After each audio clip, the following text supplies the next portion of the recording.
আসসালামু আলাইকুম। আমি মমিনুর রহমান। আজকে আমরা আলোচনা করব নবম দশম শ্রেণীর পরিসংখ্যানের এমসিকিউ নিয়ে। দেখো এখানে আমরা একটা সারণী লিখে রাখছি এখানে। এরকম সারণী দিয়ে আমাদেরকে মধ্যক কত বলতে পারে, মধ্যক শ্রেণীর মধ্যমান বলতে পারে, অথবা তোমার বলতে পারে যে মধ্যক শ্রেণীর এফসি কত বা এফএম কত, এরকম বিভিন্ন প্রশ্ন করতে পারে, প্রচুর থেকে প্রশ্ন করতে পারে। আমরা প্রথমে মধ্যক নিয়ে একটু আলোচনা করি। দেখো যদি আমাকে বলে যে মধ্যক সংক্রান্ত যে কোনো বিষয়, যে মধ্যক শ্রেণী মধ্যমান বলে অথবা এফসি এফএম এরকম যদি প্রশ্ন করে, তাহলে আমরা জানি যে সারণী করতে গেলে আমাদের কি হয়, সবার আগে মধ্যক শ্রেণী সারণী করতে গেলে কিন্তু ক্রমযোজিত করা লাগে। এই দুইটা কিন্তু দেয়াই থাকবে। আমরা ক্রমযোজিত গণসংখ্যা করব কিভাবে? দেখো এখানে পাঁচ, তো পাঁচ পাঁচ আর 16 যোগ করলে কি হবে? 21। 21 আর 21 যোগ করলে 42, 42 আর 14 যোগ করলে 56, 56 আর 6 যোগ করলে কত? 62। এটা আমরা একটু রাফে করে নিব, ছোট করে শুধু মোটামুটি ভাবে এভাবে যোগ করলে আমরা কিন্তু এই বরাবর গড় হবে কয়টা? পাঁচটা, চারটা পাঁচটা গড়ই থাকবে। এখানে কিন্তু তোমার অনেক বেশি বড় কোনো সারণী থাকবে না। তো সেক্ষেত্রে আমরা নিচে দিয়ে ছোট করে লিখতে পারি প্রশ্নের মধ্যে, অথবা প্রশ্নে আসলে দাগ দেওয়া তো সমস্যা, সেই জন্য আমরা একটু রাফের মধ্যে শুধু এগুলো লিখবো। তাহলে তো আমি বুঝবো যে আসলে কোন গড়ের জন্য কোনটা। চার পাঁচটা গড়ই থাকবে। হ্যাঁ, তো আমরা এখানে এটা করার পরে আমরা মনে মনে দেখো এখানে ক্রমযোজিতর মধ্যে শেষের গণসংখ্যাটা কিন্তু আমার এন এর মান হবে। আমরা জানি যে মধ্য করলে কি করতে হয়, এন কে 2 দ্বারা ভাগ করা লাগে। তাহলে আমরা যদি 62 কে 2 দ্বারা ভাগ করি, তাহলে আমাদের কিন্তু কত হয়? 31। 31 কোথায় আছে এটা আমরা কই বুঝবো? ক্রমযোজিতের মধ্যে এখানে নাই, এখানেও নাই। এই যে দেখো এখানে কিন্তু কি আছে? 31 আছে। তো আমরা এটা বুঝতে পারলাম যে এটাই হচ্ছে আমাদের কি শ্রেণী, এটা কিন্তু আমাদের মধ্যক শ্রেণী। এই বিষয়টা আমরা বুঝতে পেরেছি। এখন এখানে এটা যদি মধ্যক শ্রেণী হয়, তাহলে আমাদেরকে এখন যদি প্রশ্ন করে যে মধ্যক শ্রেণীর মধ্যমান কত, তাহলে মধ্যমান আমরা কি জানি? যে ঊর্ধ্বসীমা এবং নিম্ন সীমা আমরা দুইটা কি করব? যোগ করে দিব, এবং 2 দ্বারা কি করে দিব? ভাগ করে দিব। তো সেক্ষেত্রে কত আসে দেখো, আমরা যদি এখানে তোমার 45 এবং 49 যোগ করি এবং 2 দ্বারা যদি ভাগ করি, তাইলে কি হয়? দেখো এখানে আমরা তোমার 45 প্লাস হচ্ছে 49, তো 45 49 যোগ করার পর আমরা ভাগ দিব কি দ্বারা? 2 দ্বারা। এই যে দেখো 47। তাইলে এই যে আমাদের কিন্তু এটা কি বের হইলো বলো? এটা হচ্ছে মধ্যক শ্রেণীর মধ্যমান। মধ্যক শ্রেণীর মধ্যমান কিন্তু বের হয়ে গেল। আমরা এটা রাফ করে ছোট করে যত সংক্ষেপে করা যায় আমরা করব। এখন যদি মধ্যক শ্রেণীর মধ্যমান বের করার পরে যদি এরকম প্রশ্ন করতো যে এখানে মধ্যক শ্রেণীর ক্ষেত্রে এফসি কি, তো এফসি আমরা জানি কি? এফসি মানে হচ্ছে মধ্যক শ্রেণী যেটা আছে এটার আগের ক্রমযোজিত গণসংখ্যা। তার মানে এই যে এটা কিন্তু এফসি। যদি বলে যে এখানে এফসি কত, তাহলে আমরা এই একই প্রসেস করব, শুধু আগের ক্রমযোজিত গণসংখ্যাটাই কি হবে? আমাদের এফসি। যদি বলে এফএম, এফএম মানে কি? আমরা জানি মধ্যক শ্রেণীর নিজের গণসংখ্যা। তার মানে এই যে এটা কিন্তু কি হবে? এফএম হবে। এখন যদি তোমাকে ধরো বললো যে মধ্যক বের করো, এরকম সারণী দিয়ে মধ্যক বললো, তার মানে তোমার পুরো অঙ্কটা করা লাগছে। কিন্তু আমরা তো এখানে দেওয়া আছে বা এত বাংলা কথা লিখবো না, আমরা জাস্ট হচ্ছে রাফ খাতার মধ্যে এই জিনিসটা করব। করার পর আমরা কি করবো বলতো? আমরা এখানে দেখবো যে আমাদের এই যে n/2 বের করে দেখবো এর কি হচ্ছে, এটা ক্রমযোজিতের মধ্যে খুঁজবো, 6 নম্বরে পাই এই যে এত নম্বর। আমাদের সারণীটা হচ্ছে কি তোমার এখানে মধ্যক শ্রেণী। তো মধ্যক শ্রেণী হওয়ার পরে এটা আমরা যাই বলুক, যদি বলে মধ্যক শ্রেণী মধ্যমান বলতে পারে, এফসি বলতে পারে, এফএম বলতে পারে, এরকম যাই বলুক আমরা বের করতে পারবো। আর যদি মধ্যক বলে, তাহলে আমরা জাস্ট মধ্যকের সূত্রটা একটু লিখবো, L plus n/2 minus FC into h/fm। এটা আমরা রাফ কথায় লিখবো, অথবা সূত্র না লিখলেও যারা সূত্র ভালো মুখস্থ আছে সরাসরি মানটা বসাই দিবা। এল মানে কি? নিম্ন সীমা। তাহলে নিম্ন সীমা কত এখানে? 45 প্লাস n/2 কত? আমরা এই যে দেখো ডাইরেক্ট এখানে 31 বসাই দিব, মাইনাস এফসি কত তোমার? এই যে 21, আগের ঘরে কর্মযোজিত মান সংখ্যা, ইন্টু এইচ কত? দেখো 35 থেকে 39 আমরা যদি গুনি, 35 36 37 38 39 পাস করে কিন্তু। তো h/fm, এফএম কত বলো? মধ্যক শ্রেণী গণনা, অর্থাৎ 21। এখন আমরা এখানে কাজ করবো, দেখো 45 প্লাস আমরা যদি 31 থেকে বাদ দিই, তাহলে 10 থাকবে, গুণ হচ্ছে তোমার 5/21। তুমি এখানে গুণটা যদি আগে করো, তাহলে দেখো এখানে 5×50 উপরে লেখো, নিচে কত তোমার? 21। তাহলে 50 কে আমরা কি করবো বলতো? 50 কে আমরা এগুলো দ্বারা ভাগ দিব। তাহলে আমরা এই যে 50 কে যদি ভাগ দিই তোমার 21 দ্বারা, কত হয় দেখো? 2.38 সামথিং এরকম আসতেছে। তাহলে আমরা যদি দুই গড় নিই, তাহলে কিন্তু 2.38 নিলেই কিন্তু হইতেছে। পরের ঘর যেহেতু জিরো, এটা যোগ করার কিছু নাই। তাহলে আমরা এখন এখন এটার সাথে 45 যোগ করে দিলে কিন্তু কত হবে? 47.8। এই যে এটাই কিন্তু আমাদের কি মধ্যক। এরকম অপশন আমাদের থাকবে, আমরা এখান থেকে সহজেই মধ্যকটা বের করতে পারবো। তো তারপর তোমার এখানে মধ্যক যদি না বলে, আমাদেরকে যদি বলে যে প্রচুরক শ্রেণীর কথাবার্তা বলে, তো প্রচুরকের ক্ষেত্রে কি হবে? দেখো প্রচুরকের ক্ষেত্রে আমরা এখানে কি করব? প্রচুরকের ক্ষেত্রে কিন্তু তোমার কোনো ক্রমযোজিত করার কোনো কি নাই, দরকার নাই। তাই আমরা কি করতে পারি? আমরা প্রচুরকের ক্ষেত্রে আমরা কি জানি, যে আমরা জানি সর্বোচ্চ যে গণসংখ্যা থাকে সেটাই কিন্তু প্রচুরক শ্রেণী। তোমাকে প্রচুরকের ক্ষেত্রে বলতে পারে এখন কত, F2 কত, আলাদাভাবে বলতে পারে, অথবা বলতে পারে যে প্রচুরক নির্ণয় করো। তো সারণী থেকে আমরা প্রচুরক কিভাবে করবো দেখো। এখানে সারণীর ক্ষেত্রে দেখো তোমার, যে আমরা সর্বোচ্চ গণসংখ্যা যেখানে আছে সেটাই কি শ্রেণী, প্রচুরক। তার মানে এটাই কিন্তু আমাদের কি শ্রেণী, প্রচুরক শ্রেণী। এখন প্রচুরকের মধ্যমান করলে আগের মধ্যে আমরা এই দুটো যোগ করে 2 দ্বারা কি করে দিব, ভাগ করে দিব, যদি প্রচুরক সংক্রান্ত বিষয় বলে আমাকে। অথবা বলতে পারে প্রচুরক শ্রেণী কোনটি, তখন আমরা দেখবো সর্বোচ্চ গণসংখ্যা এটা, তখন এটা থেকে এটা কি আমাদের প্রচুরক শ্রেণী, অর্থাৎ 45 থেকে 49 আমাদের প্রচুরক শ্রেণী, এরকম। অথবা যদি প্রচুরক শ্রেণী বলে যে তোমার এখন কত, আমরা জানি এখন মানে কি, এখন মানে হচ্ছে এই প্রচুরক শ্রেণীর গণসংখ্যা থেকে তার আগের গণসংখ্যাটা মাইনাস। তাহলে 21 থেকে 16 বাদ দিলে কি থাকে তোমার এখানে 5। F2 মানে কি, F2 মানে আমরা জানি ওর থেকে ওর পরেরটা মাইনাস, তার মানে 21 থেকে আমি কি মাইনাস করবো, 14। তখন কত হবে তোমার এখানে দেখো 7 হবে, এই যে এরকম।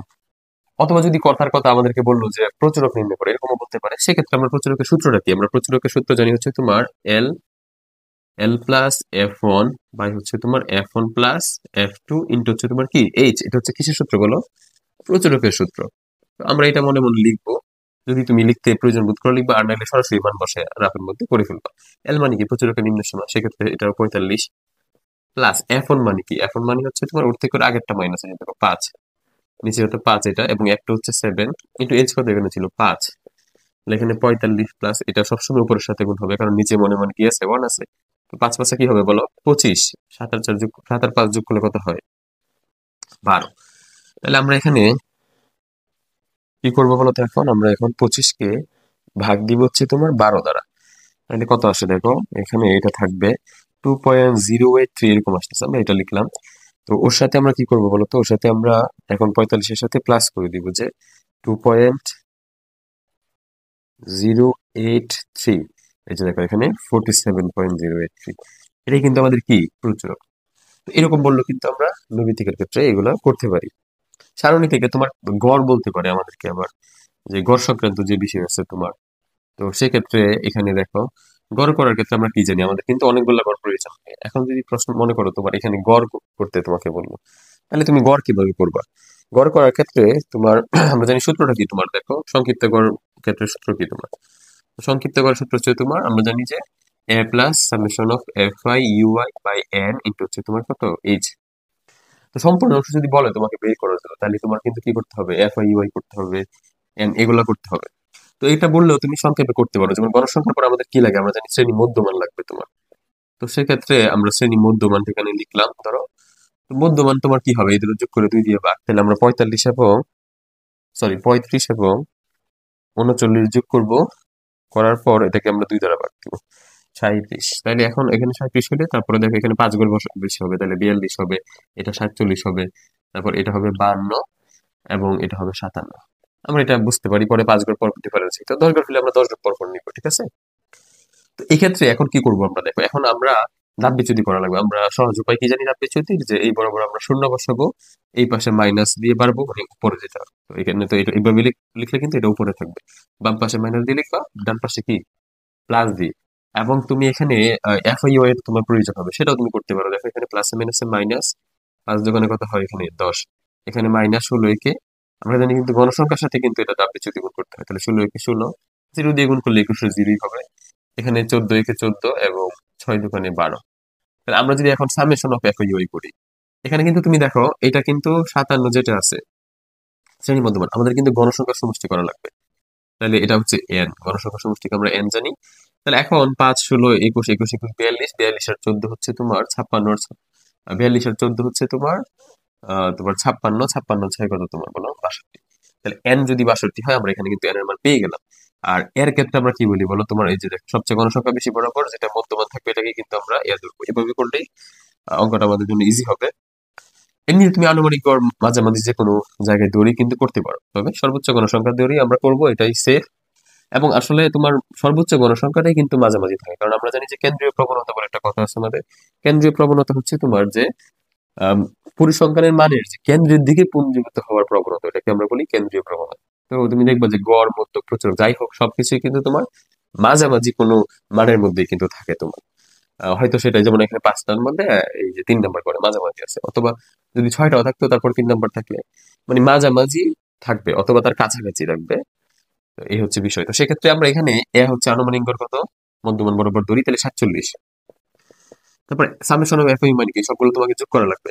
10 আর 16 করলে কত হয়, -26, কিন্তু দুইটাই -26। আর এখানে দেখো 14 আর 12 যোগ করলে কিন্তু হয়ে যাচ্ছে তোমার 26 হচ্ছে তোমার। তো এখানে টোটালি ভাবে তোমার 0 হয়ে গেছে। অন্য ক্ষেত্রে অন্যরকম মান থাকতে পারে। 0 ইন্টু এইচ কত, এখানে দেখো এইচ হচ্ছে তোমার আমাদের 5 করে, এন হচ্ছে কত তোমার 62। তাহলে এখন এখানে দেখো, এখানে তোমার এটা দ্বারা গুণ করলো তোমার 0, এটাকে আবার 62 দ্বারা ভাগ করলো 0, তাহলে সেক্ষেত্রে আমাদের কিন্তু সংক্ষিপ্ত করে কিন্তু 47 আসতেছে। এখানে যদি মান আসে, মান আসলে মানের মতো করে তুমি করবা, এভাবে আমরা সংক্ষিপ্ত করো কিন্তু এখান থেকে করতে পারি। তো তারপর দেখো এখানে আমরা গড় মধ্য প্রচুরক সারণী থেকে দেখলাম। এছাড়াও তোমার নবীর থেকে আমাদের আর কি কি প্রশ্ন আসতে পারে। তো আমরা যদি এখানে তোমার দেখি, দেখো এখানে তোমার কিছু নৈর্ভিত্তিক তোমার এরকম আসতে পারে যে মধ্যকের ক্ষেত্রে তোমাকে সংখ্যা দিবে, যেমন ধরো 2, 5, 9, এখানে 12, এখানে 18, এখানে আবার ধরো 7, এরকম উল্টাপাল্টা কিছু দিল সংখ্যা। তো তোমাকে তো জানো যে মধ্য করলে কিন্তু আগে কি করতে হয়, বিন্যস্ত করতে হয়, ঊর্ধ্বক্রমে সাজাতে হয়। হ্যাঁ, তাহলে আমরা এই যে দেখো মনে মনে তুমি এখানে সাজাবা, অথবা তুমি যদি মনে মনে না পারো তাহলে রাফ খাতায় করবা। আর যদি প্রশ্নে তো আসলে দাগ দেওয়া যায় না, প্রশ্ন লিখবা না তোমরা, তোমরা রাফ খাতা থাকবে, খাতার শেষ পৃষ্ঠা রাফ হিসাবে ব্যবহার করবা। তো সেখানে দেখো আমরা এখানে 2, তারপর হচ্ছে 5, তারপরে কি আছে বলো 7, তারপরে 9, তারপর 12 এবং 18। একটু গুনে নিবা যে তোমার ঠিক আছে কিনা। দেখো এখানে 1, 2, 3, 4, 5, 6টা আছে কিন্তু। এখানে 1, 2, 3, 4, 5, 6, তাহলে ঠিক আছে। এখন যদি জোড় হয়, আমরা তো সূত্র জানি, অনেক বড় একটা সূত্র আছে যে n/2 তমপদ প্লাস n/2 প্লাস অন্তমপদ, এরকম কিন্তু সূত্র আছে।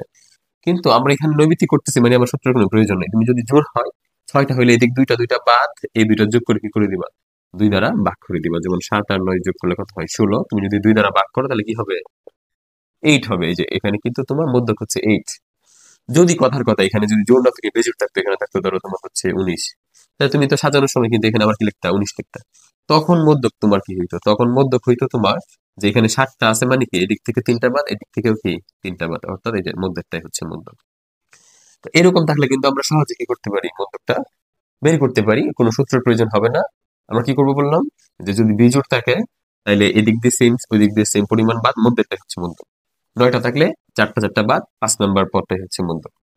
আগে ঊর্ধ্বক্রমে অবশ্যই সাজাতে হবে, এটা তোমাকে মাথায় রাখতে হবে। যেভাবে থাকবে এভাবেই কিন্তু করা যাবে না। তো আবার যদি তোমার জোড় থাকে, ধরো 10টা থাকলো, তাহলে এদিকে 4টা বাদ, ওই দিকে 4টা বাদ, মধ্যে 2টা যোগ করে আমরা 2 দ্বারা ভাগ করে দিব। এই হচ্ছে কথা।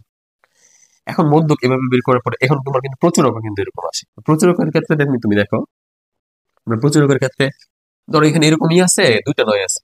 তো যে সবচেয়ে বেশি বার থাকবে সেই কিন্তু প্রচুরক। তার মানে এই যে 9 হচ্ছে কি তোমার এক্ষেত্রে প্রচুরক। এগুলো আসলে অনেক সোজা, তুমি পারবা। তো আরেকটা বিষয় খেয়াল রাখবা, এখানে কিন্তু তোমার 2বারও আসতে পারে কোনো মান। যেমন 12 এখানে আছে, এখানে আছে 2বার, 12 2বার আছে, এটাও 2বার। তখন কিন্তু প্রচুরক কি হবে, তোমার 9ও হবে আবার 12 হবে, দুটাই কিন্তু হবে। অপশনে দেখবা তুমি 2টা অপশন দেওয়া থাকতে পারে, যে কোনো একটা দেখে কিন্তু দাগাইলে হবে না। ধরো একটা অপশনে 12 আছে শুধু, আরেকটা অপশন 9, আর একটা হচ্ছে তোমার 9 আর 12। তুমি কিন্তু 9 12টা দিতে হবে, কারণ এখানে প্রচুরক কিন্তু দুইটাই। আর কেউ যদি একবারও একাধিকবার না থাকে, সবাই একবার করে থাকে, তখন তুমি লিখবা প্রচুরক নেই। এই হচ্ছে কথা। তাহলে মধ্য প্রচুরক আমরা এভাবে আলোচনা করতে পারি। এবং এখানে আরেকটা বিষয় আছে, দেখো গড় যদি এভাবে বলে, ধরো তুমি হচ্ছে এখানে আমরা কিছু সংখ্যা লিখলাম, আমরা যদি গড় নিয়ে আলোচনা করি, তো সেক্ষেত্রে এখানে ধরো 5, 7, 9, 12, 18, এরপরে তোমার এখানে 20, এরকম দেওয়া।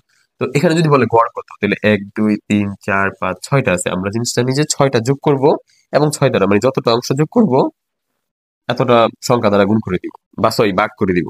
যেমন এখানে ধরো 20 ভাগ হচ্ছে তোমার 5, সরি 20, তারপর আমরা আগে প্লাস করবো কিন্তু, 20 প্লাস 5 প্লাস 7 প্লাস 9 প্লাস তারপরে 12 প্লাস 18 প্লাস এরকম 71 হয়েছে আমার। 6টা যোগ করে আমরা ভাগ দিব কি দ্বারা, তোমার 6 দ্বারা। তাহলে এই যে 11.833 আসতেছে, মানে আমরা 83 লিখতে পারি। এটা কিন্তু এখানে গড় নির্ণয়, মানে তুমি যতগুলা উপাত্ত যোগ করছো এই উপাত্তের মান দ্বারা ভাগ করে দিবা, বাস তাইলে। এই গড় থেকে তোমার একটু টাফ নৈমিত্তিক যদি আসে, কেমন আসবে সেটা, সেটা হচ্ছে তোমার এমন বলবে যে এখানে ধরো আরেকটা এক্স দিয়ে দিল, এখন তোমাকে বললো যে গড় হচ্ছে 12, মানে তোমাকে আগে থেকেই বলে দিচ্ছে যে গড় হচ্ছে 12, এবং এখানে এই মানগুলো দেওয়া আছে, এই যে এখানে এক্স কিন্তু তুমি জানো না। তাইলে আমরা দেখো এখানে কি করতে হবে, আমরা এখানে এরকম মান যদি বের করতে হয় তাহলে আগে সবগুলো যোগ করবা, এক্স এক্স আকারে থাকবে, অন্যগুলো যোগ করো। দেখো 20 আর 5 যোগ করলে 25 হয়, 25-এর পর হচ্ছে 7 প্লাস হচ্ছে তোমার 9, তারপর হচ্ছে কত 12, তারপর হচ্ছে 18, তো 71 হয়। তো আমরা কি করবো, এখানে 71টা রাখবো, প্লাস কিন্তু এক্স, কারণ সবগুলো উপাদান যোগ করলে এটা তো সংখ্যা, এখানে বাকি এক্সট্রা থাকবে। কয়টা মান আছে দেখো এখানে, 1 2 3 4 5 6 7, তার মানে আমরা 7 দ্বারা ভাগ দিব। এটা কিন্তু গড় হওয়ার কথা, কিন্তু এখানে এক্স থাকার কারণে গড় হচ্ছে না। তো সেক্ষেত্রে আমরা কি করবো, ওরা কিন্তু বলে দিচ্ছে যে গড় 12, এই জন্য এটা কিন্তু আমরা কি লিখতে পারি, 12 লিখতে পারি। এখন আমরা আর সমাধান করে ফেলবো। দেখো এটা সমাধান করে এক্স এর মান বের করলে তোমার কি হয়ে যাবে, এই যে এই মানটা বের হয়ে যাবে। নিচের অন্তর এটাকে গুণ করলে তো এটাই হবে। 7 আর 12 গুণ করলে কি হয়, দেখো এখানে আমরা 7 গুণ 12 করবো, সেক্ষেত্রে হবে তোমার 84, এবং এক্স এখানে থাকবে, এখানে 84 আছে, 71টা প্লাসের পাশে গেলে কি হবে আমরা জানি মাইনাসের। তখন কিন্তু এক্স এর মান কত হবে, এক্স এর মান হবে তোমার 1 আছে 4 হবে, 3 হলে 7 আছে, তার মানে কত হয়ে যাচ্ছে তোমার 13। এই যে এক্স এর মান কিন্তু 13। এভাবে তুমি গড়ের অংশগুলা বের করতে পারো। তো গড়ের থেকে এই প্রশ্নগুলো আসতে পারে। গড় ডাইরেক্ট যদি বের করতে বলে আমরা সবগুলো যোগ করব, যতগুলো উপাত্ত যোগ করছি এত দ্বারা কি করে দিব, ভাগ করে দিব, গড় বের হয়ে যাবে। ঠিক আছে, এই যে এইভাবে আমরা যেটা করছিলাম। আর যদি এরকম হয় যে গড়ের মধ্যে তোমার একটা অজ্ঞাত রাশি দেওয়া, এক্স ওয়াই যাই হোক, ওই ক্ষেত্রে যদি ওইটার মান বের করতে বলে তাহলে ওরা গড় দিয়ে দিবে আগে থেকে। তখন আমরা সবগুলো যে যোগ করে কতগুলো উপাত্ত ছিল ভাগ করবো, সমান সমান গড় লিখে ফেলবো, পরে আমরা কাজ করে সমাধান করলে আমাদের এক্স এর মান বা ওয়াই এর মান যেটাই থাকে চলকের মান কিন্তু বের হয়ে যাবে। তারপর আমরা কি আলোচনা করছিলাম বলতো, মধ্যক নিয়ে তোমাদেরকে আলোচনা করলাম যে মধ্যক মানে উপাত্তগুলো যতগুলো থাকবে তুমি আগে ঊর্ধ্বক্রমে সাজাবা। ঊর্ধ্বক্রমে সাজানোর পরে যদি জোড় হয় তাহলে তোমার দুই পাশ থেকে সমান সমান সংখ্যক বাদ দিয়ে মধ্যে দুটো যোগ করে 2 দিয়ে পাবে। আর যদি বেজোড় হয় তাহলে সমান সংখ্যক বাদ দিলে যেটা মধ্যখানে থাকবে ওইটাই হচ্ছে তোমার কি, মধ্যক। আচ্ছা, প্রচুরকের ক্ষেত্রে সবচেয়ে বেশি বার যা থাকে সেই প্রচুরক। এরপর সারণী থেকে কিন্তু বিস্তারিত আমরা আলোচনা করলাম। এছাড়াও তোমার কিছু নৈমিত্তিক আসতে পারে। দেখো আমাদের কিন্তু পরিসংখ্যান থেকে 2টা কমপক্ষে নৈমিত্তিক সকল বোর্ডে আছে, মাঝে মধ্যে তোমার 3টাও আসতে পারে। তো সেক্ষেত্রে আমাদের এগুলা পারা উচিত। অনেকে আমরা আসছি যে তোমার নৈমিত্তিক করতে গেলে আমাদের ভুল ভুল হয়, প্যাচ লাগে অনেক বেশি। আমাদের কাছে মনে হয় যেন যে আসলে এত বড় অঙ্ক দিচ্ছে আমাদের করার জন্য আমাদের সময় হয় না, এরকম। আমরা কিন্তু এগুলো শর্টকাট ওয়েতেই করতে পারি। দেখো আরেকটা খুব গুরুত্বপূর্ণ নৈমিত্তিক প্রশ্ন, যেটা ইদানিং খুব বেশি দেখবা তোমার হচ্ছে বিভিন্ন স্কুলগুলোতে এবং বোর্ডগুলোতে আসে, সেটা হচ্ছে যে তোমার আমরা একটা সূত্র পড়ছিলাম কিন্তু দাব বিচ্যুতি সূত্র কি, দেখো X I minus A by H. UI হচ্ছে দাব বিচ্যুতি, এক্স আই হচ্ছে মধ্যমান, এ হচ্ছে তোমার কি আনুমানিক গড়, এবং এইচ হচ্ছে কি তোমার শ্রেণীব্যক্তি। এখানে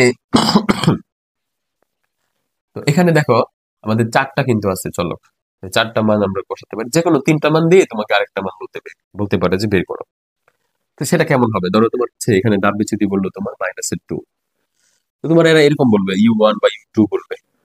ঠিক আছে, তো এটা যাই হোক, আমরা এটা আই এর জায়গায় কিন্তু 2, তো এই জায়গায় 2 থাকলে দেখবা অন্য হয় যে এই জায়গায় 2 থাকবে। তোমাকে বললো যে x2 হচ্ছে তোমার কত, x হচ্ছে ধরো তোমার হচ্ছে যে মধ্যমান হচ্ছে তোমার ধরো 35 এরকম বললো, এবং তোমাকে ব্যক্তি বললো ধরো 10 করে, তোমাকে বলবে যে আনুমানিক গড় কত।